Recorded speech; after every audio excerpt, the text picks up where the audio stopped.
नमस्कार मित्रांनो, माझ्या यूट्यूब चॅनलमध्ये तुम्हा सर्वांचे पुन्हा एकदा सहर्ष स्वागत। आताच्या क्षणाची सर्वात मोठी व महत्त्वाची न्यूज समोर येते।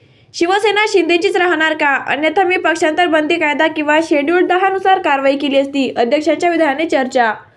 सविस्तर जाणून घेण्या अगोदर तुम्ही जर आमच्या चॅनलला सबस्क्राईब केले नसेल तर सबस्क्राईब करा, बेल आयकॉनला प्रेस करा, जेणेकरून आमची अशीच नवनवीन व्हिडिओ व राजकीय घडामोडी सर्वप्रथम तुम्हाला या चॅनलवर बघायला मिळतील।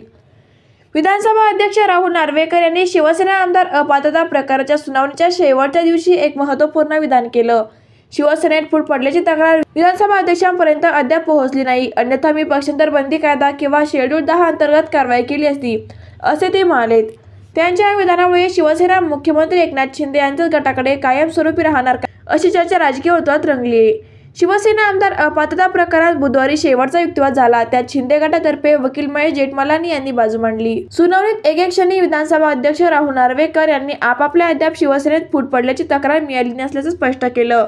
शिवसेना पक्षात फूट पडल्याची तक्रार न मिळाल्यामुळे आम्ही पक्षांतर बंदी कायदा किंवा शेड्यूल 10 अंतर्गत कारवाई केली नाही, असे ते म्हणाले। त्यांच्या विधानामुळे राजकीय वर्तुळात उलटसुलट चर्चा रंगली। सुनावणीनंतर त्यांनी पत्रकारांशी संवाद साधला, त्यात त्यांनी या प्रकरणी नियमानुसार योग्य तो निर्णय दिला जाईल, असे जोर देऊन सांगितले। मित्रांनो, तुम्हाला यावर काय वाटतं? तुमचं मत अभिप्राय प्रतिक्रिया कमेंट बॉक्समध्ये व्यक्त करा। तुम्ही जर अजूनही आमच्या चॅनलला सबस्क्राईब केले नसेल तर सबस्क्राईब करा, बेल आयकॉनला प्रेस करा। धन्यवाद।